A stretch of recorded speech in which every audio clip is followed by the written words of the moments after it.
The next year could be as dramatic as the last. Time, perhaps, to learn some lessons. Today is our Independence Day.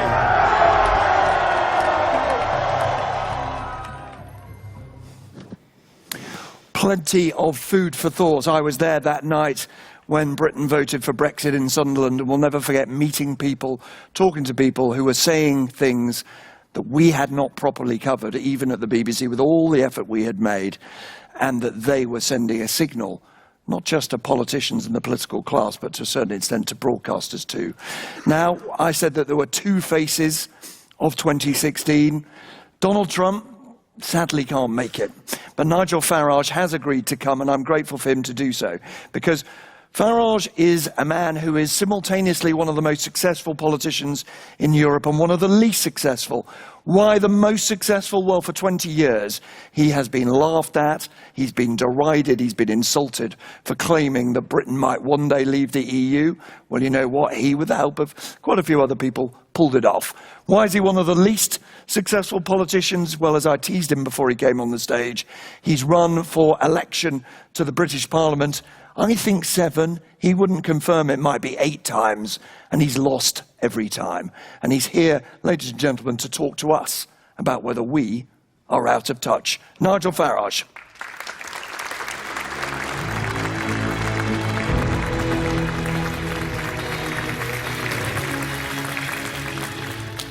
Well, good morning, everybody. I thought I was coming to a conference, but it feels more like a funeral, so come on, cheer up. You can shout at me, you can get upset, but cheer up, everybody. It's been the most fantastic, uplifting, amazing year. There has been the outbreak of nation-state democracy. It's a virulent disease, and it's going to sweep the entire Western world, in my opinion. For me, well, Nick did allude to the fact that I've had one or two ups and downs getting to this position. But for me, yeah, it's been a 25-year journey. I was a businessman. I got into politics because I felt that our political class were completely out of touch with the people, frankly, that drank in my village pub. Just ordinary folk who were all pro-European, but none of whom actually wanted us to be governed from Brussels. So that was my motivation to get involved in this. And I think, yeah, 2016 has been the year of political revolution. It's been the year of the outsiders.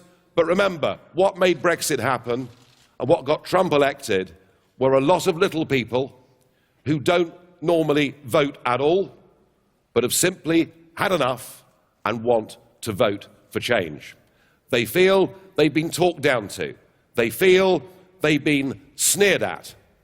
And I think what this conference needs to face up to is it's not just the political class that increasingly is treated with contempt by the broader public across the West.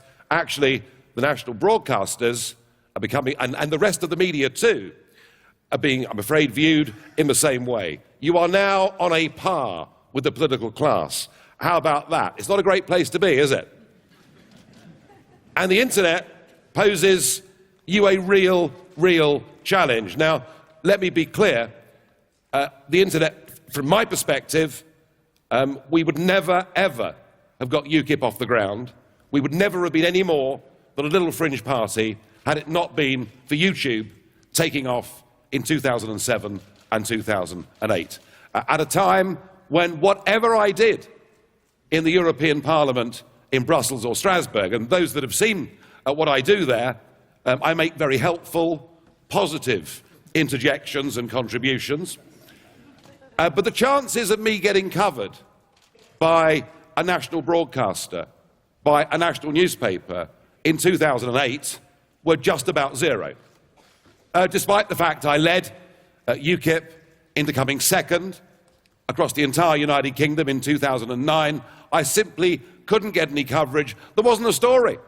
People thought what happened in Brussels was boring and didn't really connect with ordinary people's lives. So nobody has made better use of social media and the internet than me. And of course, Trump has done exactly the same thing. So I think the internet can be very liberating. I think the internet means that governments simply can't lie to us anymore in the way that they used to. But the internet equally can be a very bad thing and a very dangerous thing.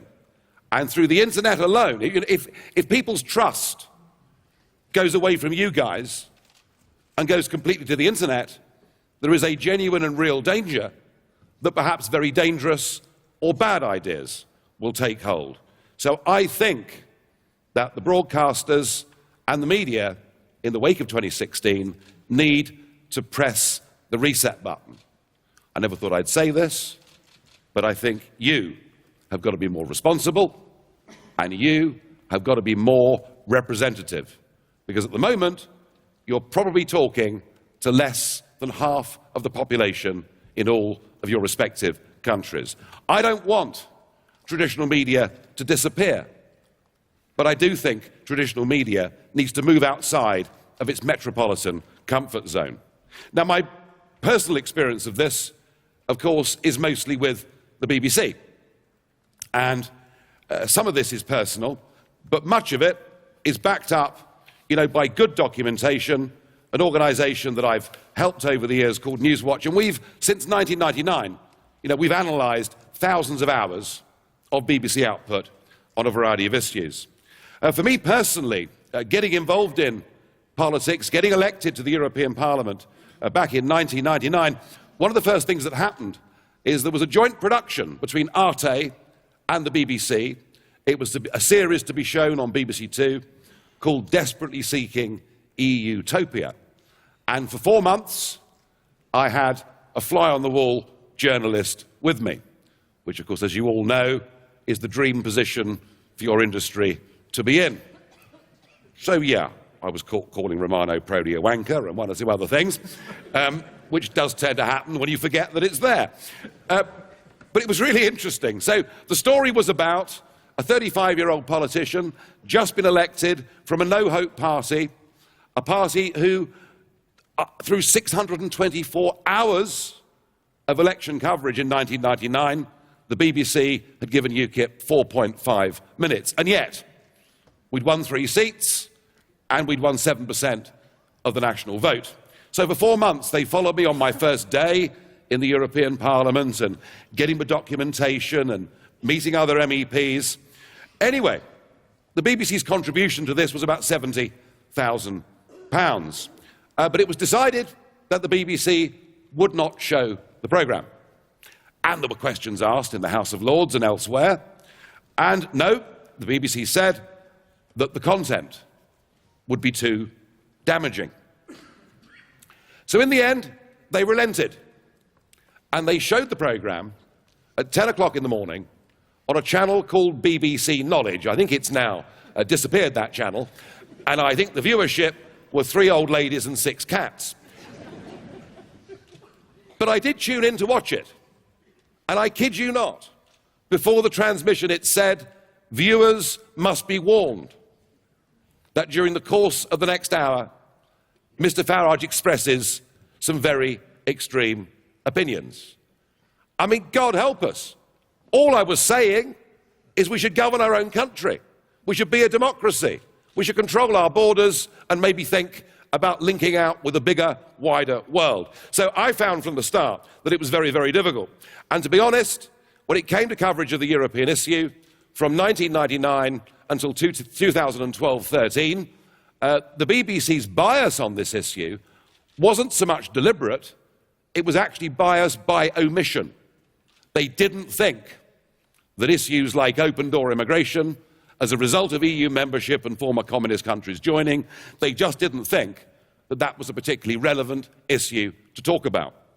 Now, I want to be fair to the BBC and to the other UK broadcasters, and I will say this, that throughout the referendum campaign itself this year, the BBC did everything it possibly could to make sure there was fair and balanced coverage. And you won't hear a single complaint from any of us on the Leave side about how that was conducted. The trouble is, folks, it's all reverted to type. Since June the 23rd, there have been a whole mass of programmes about Brexit. And I'm not even just talking about the Today programme or the 10 o'clock news. I'm talking about Farming Today. I'm even talking about the food programme, in which there was a long Brexit special telling us the disastrous things that could happen to food prices as a result of voting Brexit. There has, and I've got a series of letters here with Tony Hall, the DG Director General, in which he's been challenged by Lord Pearson of Rannoch to name a single programme that has been on BBC radio or television since June the 23rd that has discussed the exciting new possibilities of being a free country that can make its own decisions. So I've looked at this and thought about this, and particularly what's happened since June the 23rd. Really the question is not, is the BBC biased? Is not, are all of you biased? No, the question is, do you think you're biased? And I don't think you do. Because when I meet people in the media, they assume that actually they're representing a proper, reasonable, balanced view. And a point was made earlier about a chap with tattoos who'd been in the Royal Navy.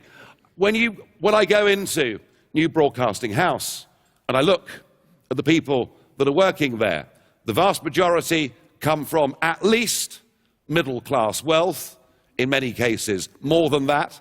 I bet there's not a single person on the news or research side that hasn't been to a good university. And many live metropolitan lives with lifestyle choices that would not be replicated in those percentage terms once you got outside the M25. And that, I think, is what I see everywhere. And I think recruitment is absolutely vital.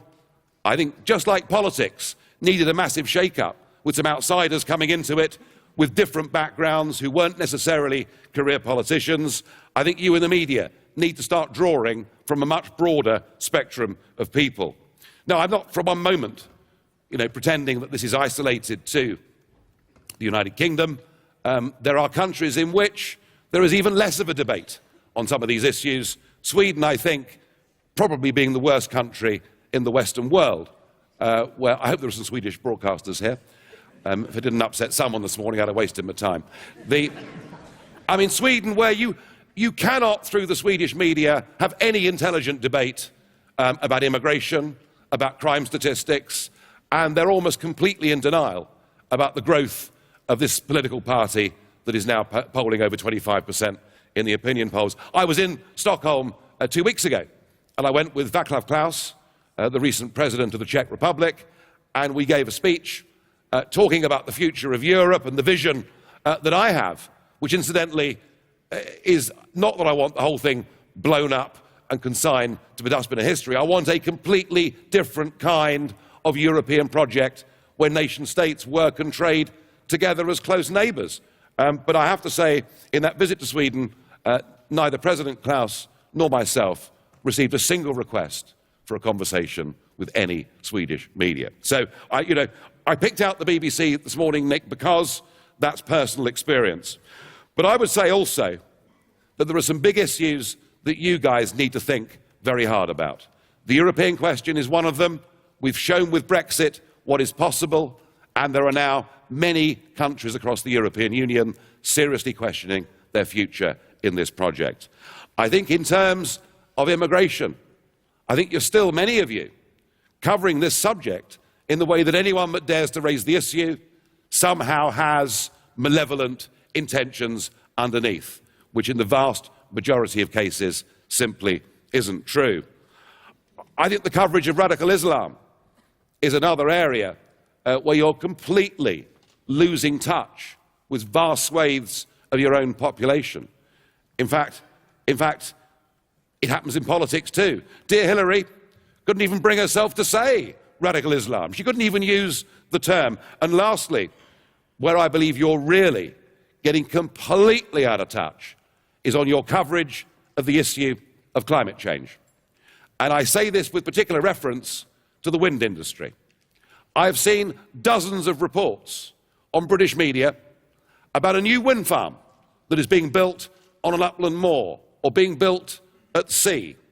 We're told how wonderful this is, how it's going to reduce CO2 emissions, and this new wind farm will power a city the size of Birmingham.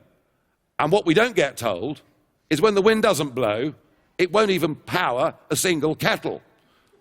What we don't get told is that none of this can be done without vast taxpayer subsidy. What we don't get told is that actually wind energy and renewables has led to one of the greatest transfers of wealth from the poor to the rich that we've seen in modern times. I haven't heard any of that in the United Kingdom, and I doubt there's much of it in your countries too. And increasingly, people are wondering why their electricity bills are as high as they are. So I do think this industry needs to press the reset button. And finally, I have to say that on Trump, it wasn't just you that was wrong. Everybody was wrong. But I had a very good bet at 5-1, and I've enjoyed 2016, even if you haven't. You have got to change. Otherwise, you'll come back here in 5 years' time, and there'll be fewer of you. Thank you. I was quite polite. I wasn't that bad. Big Man Tyrone here. Make sure to subscribe to the wicked awesome Robin Hood UKIP YouTube website. He exposes the leftist crops on the British brainwashing corporation. Nice.